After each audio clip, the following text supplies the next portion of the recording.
Welcome to the Mission 3 activity video. Here we will be learning about how to use images and filters in Gravit. The topics in this video include searching for images, using effects, creating advanced paths, and clipping images. Follow along in this video tutorial to recreate the surrealist image of a dog on the moon. Be sure to pause the video or rewind if you get stuck. Begin by going to gravit.io and signing into your account. I'm already signed in with Gmail, so I'll automatically log in. Next, for this post, let's create a social media post. I want to post my dogs in space image to my Instagram, so let's select Instagram. Next, let's find an image of the moon. On the left, select Libraries. Here, I'll type in the words moon and see what images and symbols Gravit has to offer. Scrolling down, find a moon that you like. I personally like this reddish looking one, and drag it into your canvas. Images behave just like any other shape. We can drag them around, resize them, make them look exactly how we want. Now, our goal is to create a surreal looking image, kind of in the pop art style. To do this, click on the moon and scroll down in the inspector panel. You'll see a tab that says Effects. Clicking the arrow will show you all the effects you can play with. The first effect we'll use is Color Adjust. Click the plus button to open up the options for Color Adjust. We can change the hue, which is the overarching color of the picture. And we can also adjust saturation, which is how much of that color comes through. Contrast is the vividness of the colors, and then brightness adjusts how bright or dark we want our image to be. These color adjust sliders are really fun to play around with. Use whatever combination you want to get this moon looking as crazy and cool as possible.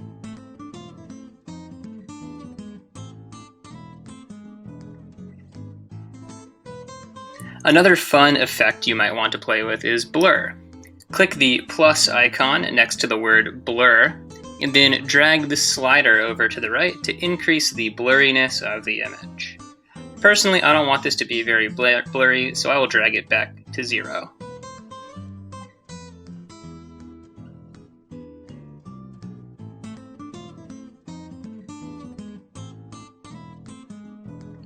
Now that we have the moon looking how we want, let's go ahead and find a dog image. So in my libraries, I will search for dog and scroll down until I find one that I like. This one with the orange background looks pretty good. It'll be pretty easy to get rid of that background, which we'll do in a second.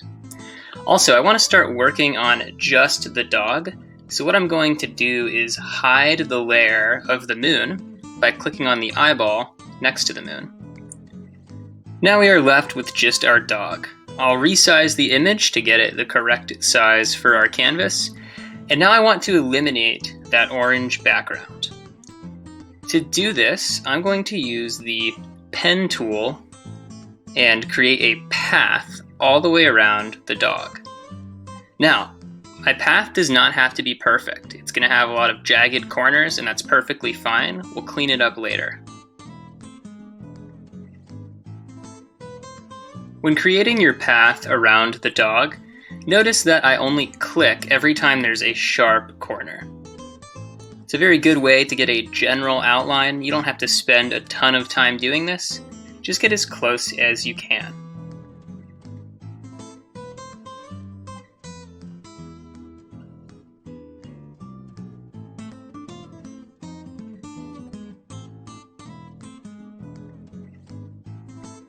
We are starting to near the end of our outline of our dog. Now, what you want to make sure of is that you connect back to your starting point. You'll know you did this correctly if your path fills in with a fill color. Now, this white color, I don't really want to see it, so I'll go over to opacity in the inspector panel and drop that to around 50 or so %. Now I can see my path and the dog. It's time to clean up our path. To do this, go up to the arrow and click on the Sub-Select tool. It's the white arrow. Now, when you zoom in on your dog and you have the Sub-Select tool, you can actually click and hold on each line and drag. And notice when you click and hold on a line with the subselect tool, it's kind of like Play-Doh or clay. You can drag it into whatever kind of curve you want. So notice that I'm able to drag around these ears and get them nice and curved. You can take as much time with this process as you want. I like to zoom in really close and work on these lines, try to get a nice solid curve that follows the outline of the dog as close as I can.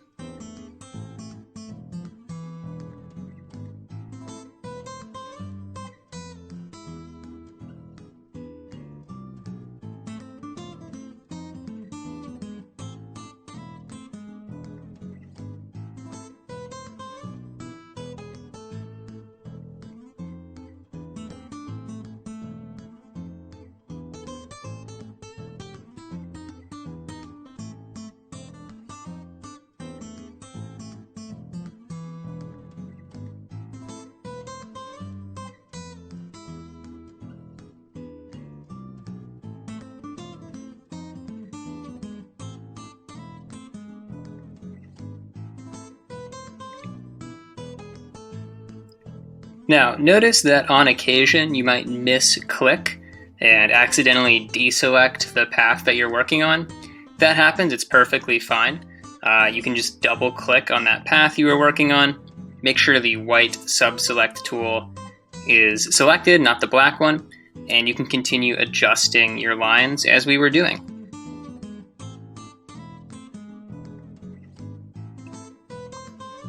Now we are approaching the end of our path around our dog.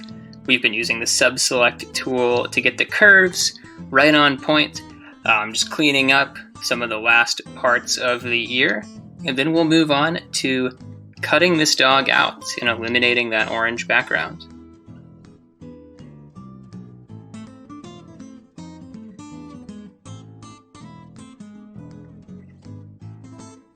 Okay, our path is complete and curved around our dog. Now, before we clip this dog out and get rid of the background, we want to make sure the path that we drew is underneath the image of the dog. So in the Layers panel, I can click on the path and drag it underneath. Then hold down Shift and select both the path and the image of the dog. Finally, we'll go up and press the Create a Clip button. The last thing to finish the clip is we'll turn the opacity back up to 100%, and now we have an awesome clipped out image of our dog that we can do whatever we want with. What we'll do now is we will unhide the layer with the moon, and then we can use our pointer tool to resize and reposition our dog to make it look like he's sitting right on top of that purple moon.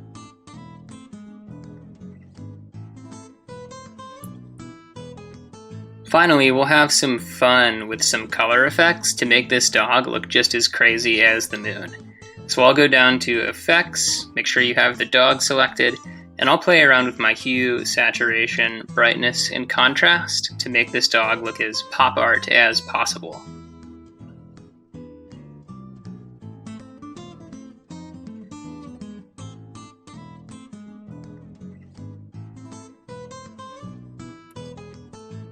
I'll also add a slight blur effect just to cap off the pop art design of this dog. Once you get the colors and blur looking how you want, remember to go up to File and export this image as a PNG so you can turn it in. And then finally, for your activity, make sure to create a new page so you can create on a blank page. Awesome job on that tutorial. Now it's time for an activity of your own. Here you will create your very own surrealist image. For this activity, create a new page in Gravit and create your own surreal design. Your design should include at least 2 different images. Each image should have at least one effect. At least one image should be clipped using the pen tool, and your image should have some kind of surreal scene, something that couldn't happen in real life. You can also add any other shapes or designs you want. When you're done, export your design as a PNG. If you're stuck, try creating an image of a cat playing basketball. If you finish the activity early, you may choose to work on this optional challenge. Try to recreate this image on the right. Export your design and submit that PNG on Canvas. Thanks for watching, and best of luck with this mission's activity.